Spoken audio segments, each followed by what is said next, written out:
Bom dia! Olá, queridos amigos ouvintes da Vibe Mundial. Estamos iniciando agora o nosso programa. Todas as terças-feiras estamos aqui com vocês ao vivo, conversando alegremente, trazendo novidades, orientações. Eu sou a doutora Ana Clélia Matos, sou médica, homeopata. Para você aí que nunca escutou, nós já estamos aqui há muitos anos na Vibe Mundial, há 26 anos exatamente, passando já para o 27º ano, e com muita alegria todas as terças-feiras, das 8 às 9 da manhã, batendo um papo com vocês. Como vocês sabem, me sigam nas minhas redes sociais, no Instagram, doutora Ana Clélia Matos, Facebook, YouTube. Eu sou médica homeopata, pratico a medicina chinesa, só a medicina natural. Sou formada há 40 anos. Então, um pouco de experiência foi sendo acumulada. E essa semana no Instagram, nós nos propusemos a falar um pouco de desintoxicação. E quando nós falamos de desintoxicação, a gente lembra do fígado, né, que é o primeiro grande órgão, o filtro do nosso corpo. Então, hoje eu vou falar um pouco sobre o metabolismo do fígado, a desintoxicação do fígado. Eu queria muito que vocês prestassem atenção, porque isso é de fundamental importância para a nossa saúde física e psíquica. Porque nós temos que lembrar que o fígado é uma máquina metabólica que metaboliza tudo que você coloca na sua boca e metaboliza o seu emocional. O fígado, ele alberga o espírito da alma vegetativa pela medicina chinesa. O que seria a alma vegetativa? A alma corpórea é a respiração, é o sopro do ar dentro dos pulmões no momento que o bebê nasce. Então, todos nós ficamos felizes quando o bebê chora e respira ao nascimento. Então, a alma corpórea, ela é introduzida através do pulmão. A alma vegetativa, ela entra no corpo, quer dizer, a alma vegetativa é uma alma mais sutil do que a alma corpórea, é como se fosse a alma astral, como se fosse o perispírito que os espíritas falam. Na verdade, ele se acopla ao corpo físico a partir do 3º dia de vida do bebê. E é através do fígado, que os chineses chamam de Hun, alma vegetativa. É como se a partir dali todo o sistema nervoso autônomo começasse a ficar completamente automatizado e independente e funcionando de acordo com a alma corpórea. Então, o Hun, a alma vegetativa, ela penetra no bebê a partir do 3º dia de vida. A briga dessa alma vegetativa para acoplar definitivamente no corpo pode gerar a icterícia do recém-nascido, que é aquela dificuldade de transporte, de metabolismo das bilirrubinas. Eu vou usar alguns itens do meu livro. Vocês sabem que eu tenho esse livro publicado, né, o Guia Prático de Medicina Chinesa, que foi feito para você que é leigo, e na página 73, 74 em diante do livro é só sobre metabolismo do fígado. Mas para você que queira achar que esse programa é chato, que vai falar de doença, não é bem assim. Então eu vou enumerar alguns sintomas que mostram que o seu fígado não está bem. Eu tenho certeza que a maioria das pessoas vão se identificar com um, dois ou mais sintomas do que eu vou relatar agora. Então, se você tem um desses sintomas que eu vou relatar, você vai escutar esse programa, esse videozinho que vai durar uns 20, 25 minutos. Se você tem inchaços, se você tem inchaço abdominal principalmente, você come e se sente distendido, você pode achar que é gastrite? Pode ser gastrite, mas a origem dessa gastrite? Fígado.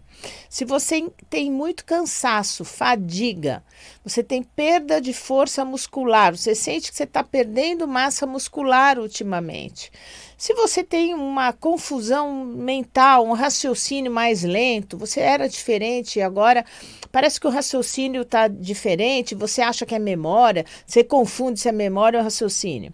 Se você tem tido dor de cabeça, principalmente dor de cabeça no tampo da cabeça, nas laterais, nas têmporas, ou se você tem uma dor de cabeça perto dos olhos ou no fundo dos olhos, que a gente chama de periocular, se você tem gases, né, queimação, azia, diabetes, colesterol, triglicérides altos, seu ácido úrico não anda bem, os seus exames apontam isso. Se você tem, vai lá, faz um ultrassom e você vê que aparece gordura no fígado, esteatose no fígado. Pode ser leve, pode ser moderada e pode até ser importante. Se você tem os triglicerídeos altos, pequenos problemas menstruais. Então, você tem cólica menstrual, você menstrua de mais ou de menos, você tem muitos coágulos na menstruação, tem meses que você não menstrua, tem meses que você menstrua. Se você já está na menopausa e fazendo perdas volumosas de sangue, quando você está nesse período do climatério, você está com problema do fígado, né? Se você tem tido raiva, está explodindo, está irritada por qualquer motivo, impaciente, ou com um grande problema de indecisão, não sabe o que faz, não sabe o que decide, você tem problema no fígado. Então, para vocês verem quantos sintomas do fígado são muitas vezes inconscientes.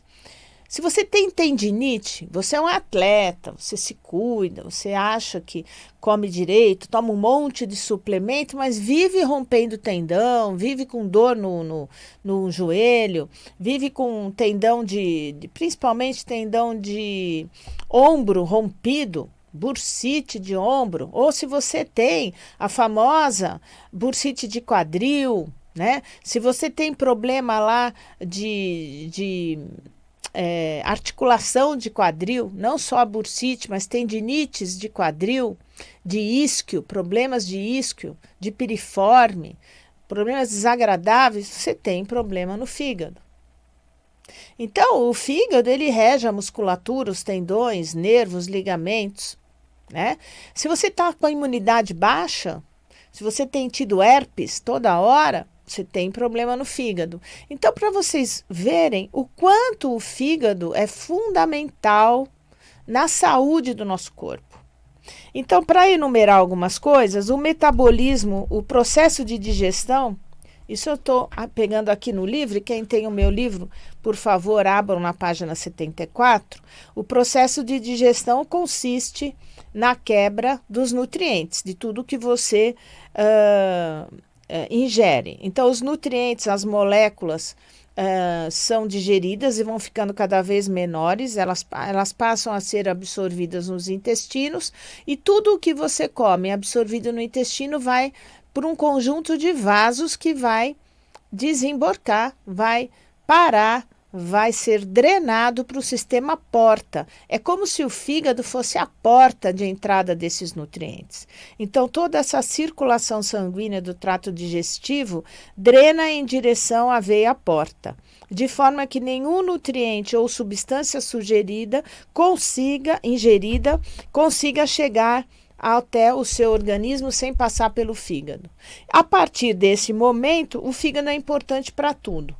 Então, ele metaboliza as gorduras, fundamentalmente. Então, ele pega a gordura que você ingere, que é chamada de ácido graxo e glicerol, e são as moléculas absorvidas dessa gordura pelos intestinos e lançadas dentro da veia porta. E no fígado, essa gordura é transformada em muitas e muitas substâncias chamadas de fosfolipídios ou colesterol. O colesterol é importantíssimo para a produção das nossas células. A membrana das nossas células são feitas de gordura. O fígado, ele usa as gorduras para sintetizar, para produzir lipoproteínas. Então, o HDL, o VLDL e o LDL colesterol são as lipoproteínas produzidas pelo fígado, que são moléculas responsáveis pelo transporte do colesterol pelo sangue. Então, o colesterol precisa dessas lipoproteínas para ser transportado para todo o nosso corpo. O colesterol não é só o grande vilão. Nós temos que aprender a equilibrar as frações do colesterol e dos triglicérides. O fígado determina se a gordura ingerida será usada positivamente para gerar energia ou ela será armazenada.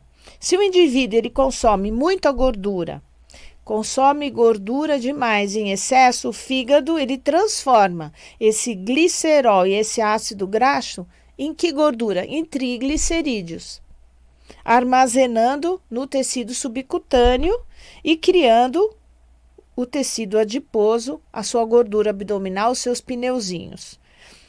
De forma oposta, se o corpo precisar, então você está precisando de uma fonte extra de energia. Esse tecido adiposo, ele quebra, ele utiliza, ele retira esse triglicerídeo ali do pneuzinho e transforma de volta em glicerol e ácido graxo, enviando de volta para o fígado para que eles possam ficar disponíveis como fonte de energia para as nossas células. Então, você come muita gordura. Você transforma essa gordura em pneuzinho. No momento que você precisa, você pode tirar da sua reserva do pneuzinho e gerar energia dentro do fígado de volta. Tudo tem que estar num estado de equilíbrio. Então, você não pode ser um faqui, uma pessoa extremamente magra, porque você não tem reserva nenhuma de energia. Porém, você também não pode ser obeso demais, porque você vai ter triglicérides em excesso depositados no seu subcutâneo. Em relação às proteínas, o processo de digestão e quebra as proteínas ingeridas nos nossos alimentos em pequenos aminoácidos. Muito bem. E o fígado é o órgão que decide o destino desses aminoácidos, podendo utilizá-los como? Então, como é que são utilizados os aminoácidos, que são as pequenas moléculas derivadas da proteína? Ela é fonte de produção de proteínas essenciais para o organismo, como a albumina, a globulina, os fatores de coagulação. Fatores de coagulação são proteínas produzidas no fígado. Fonte de formação da sua massa muscular.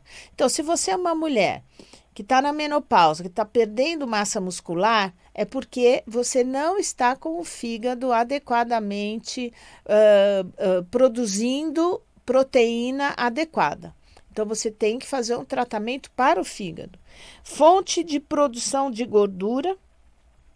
Então, esse fígado, o destino desse aminoácido é fonte para a produção de gordura, pois, caso necessário, o fígado consegue transformar aminoácidos em triglicéridos com o processo da lipogênese que eu já acabei de falar.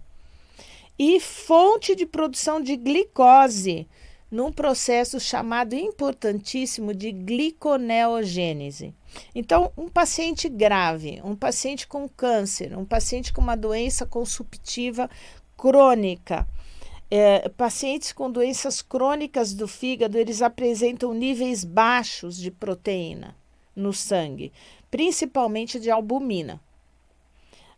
A perda da massa muscular também é comum devido à perda da capacidade de lidar com os aminoácidos recebidos da alimentação. Então, a pessoa recebe a proteína e não consegue metabolizar e absorver direito essa proteína através do fígado. Pessoas que têm problemas de cirrose, problemas de insuficiência hepática crônica, são pessoas que têm aquela ascite, aquela barriga d'água, exatamente por falta de albumina. E aí é muito recomendado o uso de albumina para aumentar a concentração de proteína e tentar reverter a ascite. A deficiência dos fatores de coagulação faz com que esses pacientes apresentem maior risco de sangramento. Então, o paciente com cirrose é um paciente que tem ascite, um paciente que tem plaquetopenia, tem baixa quantidade de plaqueta, um paciente que sangra com muita facilidade, porque tem déficit das protrombinas, dos fatores de coagulação que são produzidos dentro do fígado. A digestão dessas proteínas, ela gera amônia, que é extremamente tóxica para o nosso corpo. Então, o fígado ele é responsável pela metabolização dessa amônia, transformando em ureia, que é uma substância muito mais fácil de ser eliminada e muito menos tóxica.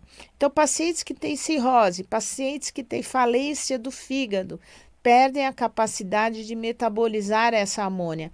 Então, são pessoas que têm aquele hálito, aquele cheiro diferente, você chega perto, você sente, fazendo com que essa amônia fique totalmente acumulada no corpo e levando muitas vezes essa amônia ao cérebro e dando o que nós chamamos de encefalopatia hepática, que é um processo de intoxicação dos neurônios.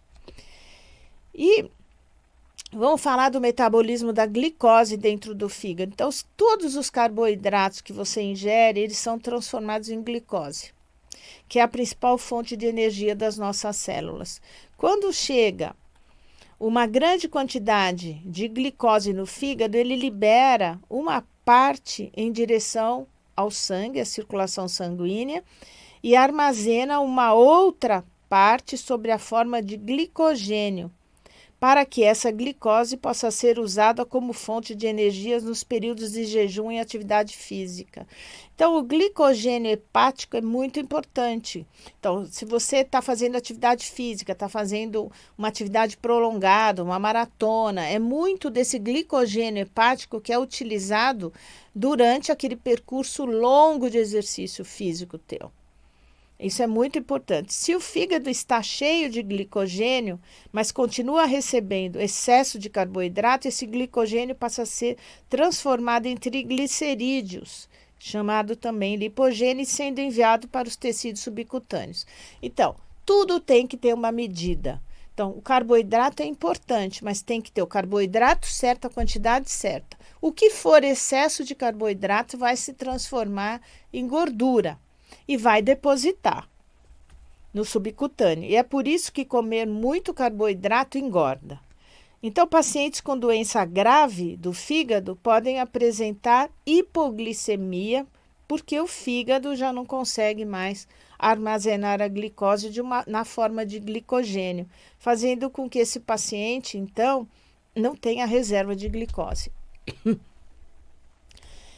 Esse excesso de carboidrato que você jogou muitas vezes e que foi se acumulando no tecido e foi fazendo você engordar, esse excesso também se transforma em triglicérides, volta para o fígado e se armazena no fígado.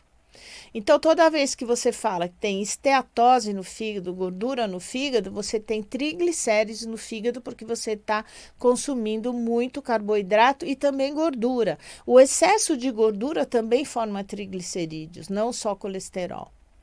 Então, muita gente põe toda a culpa só no colesterol, mas eu, na minha opinião, eu acho que os triglicérides são muito mais nocivos à saúde do que o próprio colesterol.